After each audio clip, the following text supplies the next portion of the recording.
Alright, folks, welcome to day 3 of the quarantine readings of Hunter S. Thompson's Fear and Loathing. Hope you're all set with what you need to get you through. Oh my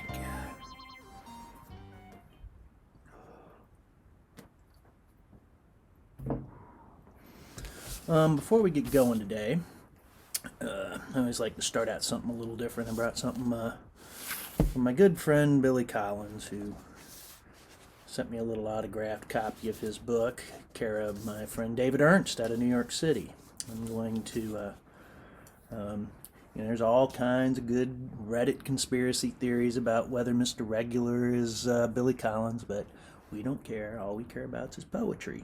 And so today, I'm just going to read the one that's on the back because it's great. This is Portugal Rain, or The Rain in Portugal by Billy Collins. The poem is called On Rhyme. It's possible that a stitch in time might save as many as 12 or as few as 3. And I have no trouble remembering that September has 30 days. So do June, November, and April. I like a cat wearing a chapeau or a trilby. Little Jack Horners sitting on a sofa, old men who are not from Nantucket, and how life can seem almost unreal when you're gently rowing a boat down a stream. That's why, instead of recalling today that it mostly pours in Spain, I'm going to picture the rain in Portugal, how it falls on the hillside vineyards, on the surface of the deep harbors where fishing boats are swaying, and in the narrow alleys of the cities where 3 boys in t-shirts are kicking a soccer ball in the rain, ignoring the window cries of their mother. Billy Collins to get us kicked off. Hope you're all ready. I wore my celebratory Ralph Steadman exhibit shirt from the exhibit down at the Kansas City, Missouri Library. I've been posting a picture with each one of these installments here of a picture that I bootlegged from that exhibit. There's a lot of very Kansas City-centric pictures that I'll post in the next few days. I hope you're enjoying those. Please, if you're having a good time reading this, share it with a friend or two to invite them to listen along with us. Second thing is that if you're just tuning in today, this is episode 3 going back on my blog, and you'll catch episodes 1 and 2, and tomorrow I'll add a 4th one until we're done with this 14-chapter book. And so today, Fear and Loathing in Las Vegas by Hunter S. Thompson, Chapter 3, Strange Medicine on the Desert, a Crisis of Confidence. I'm still vaguely haunted by our hitchhiker's remark about how he'd never rode in a convertible before. Here's this poor geek living in a world of convertibles, zipping past him on the highways all the time, and he's never even ridden in one. It made me feel like King Farouk. I was tempted to have my attorney pull into the next airport and arrange some kind of simple common law contract whereby we could just give the car to this unfortunate bastard. Just say, "Here, sign this and the car's yours." Give him the keys and then use the credit card to zap off on a jet to some place like Miami and rent another huge fire apple red convertible for a drug-addled top speed run across the water all the way out to the last stop in the Key West. Then trade the car off for a boat. Keep moving. But this manic notion passed quickly. There was no point in getting this harmless kid locked up, and besides, I had plans for this car. I was looking forward to flashing around Las Vegas in the bugger. Maybe do a bit of serious drag racing on the Strip. Pull up to that big stoplight in front of the Flamingo and start screaming at the traffic. "All right, you chicken shit wimps, you pansies, when this goddamn light flips green, I'm going to stomp down on this thing and blow every one of you gutless punks off the road." Right. Challenge the bastards on their own turf. Come screeching up to the crosswalk, bucking and skidding with a bottle of rum in one hand and jamming the horn to drown out the music. Glazed eyes, insanely dilated behind tiny black gold-rimmed greaser shades, screaming gibberish. A genuinely dangerous drunk, reeking of ether and terminal psychosis. Revving up the engine to terribly high-pitched chattering whine, waiting for the light to change. How often does a chance like that come around to jangle the bastards right down to the core of their spleens? Old elephants limp off to the hills to die. Old Americans go out to the highway and drive themselves to death with huge cars. But our trip was different. It was a classic affirmation of everything right and true and decent in the national character. It was a gross, physical salute to the fantastic possibilities of life in this country, but only for those with true grit, and we were chock full of that. My attorney understood this concept, despite his racial handicap. Our hitchhiker was not an easy person to reach. He said he understood, but I could see in his eyes that he didn't. He was lying to me. The car suddenly veered off the road, and we came to a sliding halt in the gravel. I was hurled against the dashboard. My attorney was slumped over the wheel. "What's wrong?" I yelled. "We can't stop here. This is bat country." "My heart," he groaned. "My heart. Where's the medicine?" "Oh," I said. "The medicine, yes." I reached into the kit bag for the amyls. The kid seemed petrified. "Don't worry," I said. "This man has a bad heart. Angina pectoris. We have the cure for it. Yes, here they are." I picked 4 amyls out of the tin box and handed 2 of them to my attorney. He immediately cracked one under his nose, and I did likewise. He took a long snort and fell back on the seat, staring straight up at the sun. "Turn up the fucking music," he screamed. "My heart feels like an alligator." "Volume, clarity, bass. We must have bass." He flailed his naked arms at the sky. "What's wrong with us? Are we goddamned old ladies?" I turned both the radio and the tape machine up full bore. "You scurvy shyster bastard," I said. "Watch your language. You're talking to a doctor of journalism." He was laughing out of control. "What the fuck are we doing out here in this desert?" he shouted. "Somebody call the police. We need help." "Pay no attention to this swine," I said to the hitchhiker. "He can't handle the medicine. Actually, we're both doctors of journalism, and we're on our way to Las Vegas to cover the main story of our generation." And then I began laughing. My attorney hunched around to face the hitcher. "The truth is," he said, we're going to Vegas to croak a skag baron named Savage Henry. I've known him for years, but he ripped us off, and you know what that means, right?" I wanted to shut him off, but we were both helpless with laughter. What the fuck were we doing out here on this desert, when we both had bad hearts? "Savage Henry cashed his check," my attorney snarled at the kid in the back seat. "We're going to rip his lungs out." "And eat them," I blurted. "That bastard won't get away with this. What's going on in this country when a scum sucker like that can get away with sandbagging a doctor of journalism?" Nobody answered. My attorney was cracking another amyl, and the kid was climbing out of the back seat, scrambling down the trunk lid. "Thanks for the ride," he yelled. "Thanks a lot. I like you guys. Don't worry about me." His feet hit the asphalt, and he started running back towards Baker. Out in the middle of the desert, not a tree in sight. "Wait a minute," I yelled. "Come back here and get a beer." But apparently he couldn't hear me. The music was very loud, and he was moving away from us at a good speed. "Good riddance," said my attorney. "We had a real freak on our hands. That boy made me nervous. Did you see his eyes?" He was still laughing. "Jesus," he said, "this is good medicine." I opened the door and reeled around to the driver's side. "Move over," I said. "I'll drive. We have to get out of California before that kid finds a cop." "Shit, that'll be ours," said my attorney. "He's 100 miles from anywhere." "So are we," I said. "Turn around and drive back to the Polo Lounge," he said. "They'll never look for us there." I ignored him. "Open the tequila," I yelled as the windscreen took over again. I stomped on the accelerator as we hurtled back onto the highway. Moments later, he leaned over with a map. "There's a place ahead called Mescal Springs," he said. "As your attorney, I advise you to stop." I shook my head. "It's absolutely imperative that we get to the Mint Hotel before the deadline for press registration," I said. Otherwise, we might have to pay for our suite. He nodded. But let's forget about that bullshit, about the American dream, he said. The important thing is the great Samoan dream. He was rummaging around in the kit bag. I think it's about time to chew up a blotter, he said. That cheap mescaline wore off a long time ago, and I don't know if I can stand the smell of that goddamned ether any longer. I like it, I said. We should soak a towel in the stuff and then put it on the floorboard by the accelerator so the fumes will rise up in my face all the way to Las Vegas.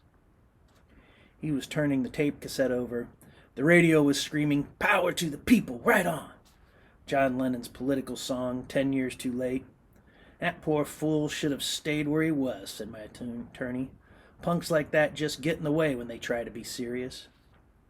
Speaking of serious, I said, I think it's about time you got into the ether and the cocaine. Forget the ether, he said. Let's save that for soaking down the rug in the suite. But here's this. You're half of the sunshine blotter. Just chew it up like baseball gum. I took the blotter and ate it. My attorney was now fumbling with the salt shaker containing the cocaine, opening it, spilling it, then screaming and grabbing at the air as our fine white dust blew up and out across the desert highway. A very expensive little twister rising up from the great red shark. Oh, Jesus, he moaned. Did you see that? Did you see what God just did to us? God didn't do that, I shouted. You did it. You're a fucking narcotics agent. I was on to your stinking act from the start, you pig. You'd better be careful, he said, and suddenly he was waving a fat black 357 Magnum at me. One of those snub-nosed Colt pythons with the beveled cylinder. Plenty of vultures out here, he said. They'll pick your bones clean before morning. You whore, I said. When we get to Las Vegas, I'll have you chopped into hamburger. What do you think the drug bund will do when I show up with a Samoan narcotics agent? They'll kill us both, he said. Savage Henry knows who I am. Shit, I'm your attorney. And then he burst into wild laughter. You're full of acid, you fool. It'll be a goddamn miracle if we can get to the hotel and check in before you turn into a wild animal. Are you ready for that? Checking into a Vegas hotel under a phony name with intent to commit capital fraud and a head full of acid? He was laughing again. Then he jammed his nose down towards the salt shaker, aiming the thin green roll of $20 bills straight into what was left of the powder. How long do we have? I said. Maybe 30 more minutes, he replied. As your attorney, I advise you to drive at top speed. Las Vegas was just up ahead. I could see the Strip Hotel skylines looming up through the blue desert ground haze. The Sahara, the landmark, the American, the ominous Thunderbird, a cluster of gray rectangles in the distance rising out of the cactus. 30 minutes. It was going to be close. The objective was the big tower of the Mint Hotel downtown, and if we didn't get there before we lost all control, there was also the Nevada State Prison upstate in Carson City. I'd been there once, but only for a talk with the prisoners, and I didn't want to go back for any reason at all, so there was really no choice. We'd have to run the gauntlet, and acid be damned. Go through all the official gibberish, get the car into the hotel garage, work out on the desk clerk, deal with the bellboy, sign for the press passes, all of it bogus, totally illegal, a fraud on its face, but of course it would have to be done. Kill the body, and the head will die. This line appears in my notebook for some reason. Perhaps some connection with Joe Frazier. Is he still alive? Still able to talk? I watched that fight in Seattle, horribly twisted about 4 seats down the aisle from the governor. A very painful experience in every way. A proper end to the 60s. Timothy Leary, prisoner of Eldridge Cleaver in Algeria. Bob Dylan clipping coupons in Greenwich Village. Both Kennedys murdered by mutants. Owlsley folding napkins on Terminal Island. And finally, Cassius Ali, belted incredibly off his pedestal by a human hamburger. A man on the verge of death, Joe Frazier, like Nixon, had finally prevailed for reasons that people like me refused to understand, at least not out loud. But that was some other era, burned out and long gone from the brutish realities of this foul year of our Lord, 1971. A lot of things had changed in those years, and now I was in Las Vegas with the motorsports editor of this fine, slick magazine that had sent me out here in the Great Red Shark for some reason that nobody claimed to understand. Just check it out, they said, and we'll take it from there. Indeed. Check it out. But when we finally arrived at the Mint Hotel, my attorney was unable to cope artfully with the registration procedure. We were forced to stand in line with all the others, which proved to be extremely difficult under the circumstances. I kept telling myself, be quiet, be calm, say nothing, speak only when spoken to, name, rank, and press affiliation. Nothing else. Ignore this terrible drug, pretend it's not happening. There was no way to explain the terror I felt when I finally lunged up to the clerk and began babbling.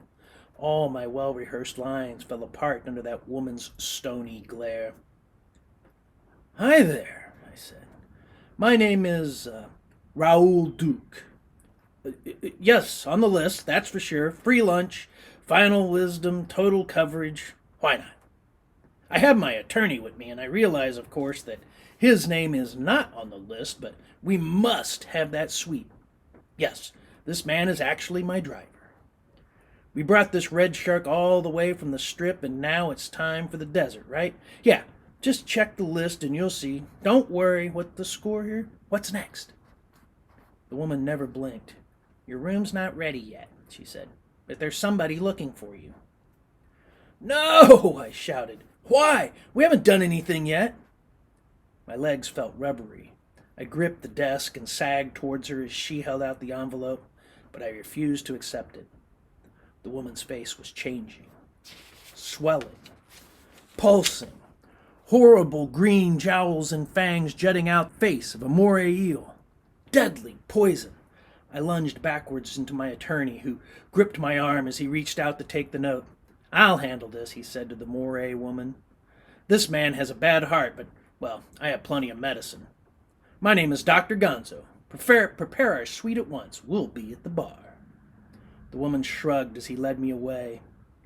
In town full of bedrock crazies, nobody even notices an acid freak.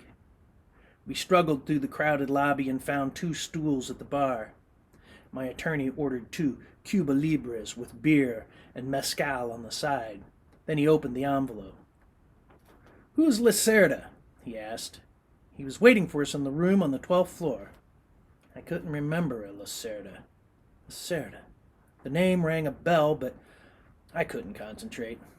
Terrible things were happening all around us. Right next to me, a huge reptile was gnawing on a woman's neck, and the carpet was blood-soaked sponge. Impossible to walk on it. No footing at all. Order some golf shoes, I whispered. Otherwise, we'll never get out of this place alive. You notice these lizards don't have any trouble moving around in this muck. That's because they have claws on their feet. Lizards, he said. If you think we're in trouble now, wait till you see what's happening in the elevators. He took off his Brazilian sunglasses, and I could see he'd been crying. I just went upstairs to see this man Lacerda, he said. I told him we knew what he's up to. He says he's a photographer, but when I mentioned Savage Henry, well, that did it. He freaked. I could see it in his eyes. He knows we're onto him. Well, doesn't he understand we have magnums, I said. No, but I told him we had a Vincent Black Shadow. That scared the piss out of him. Good, I said. But what about our room? And the golf shoes?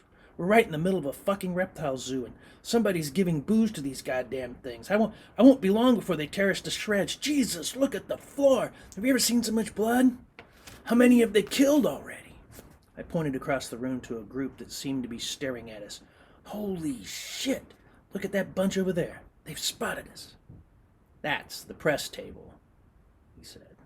That's where you have to sign in for our credentials. Shit. Let's get it over with. You handle that and I'll get the room. End of chapter 3. I'm going to rest Thompson's Fear Morning. I'll check you all in tomorrow. Peace out.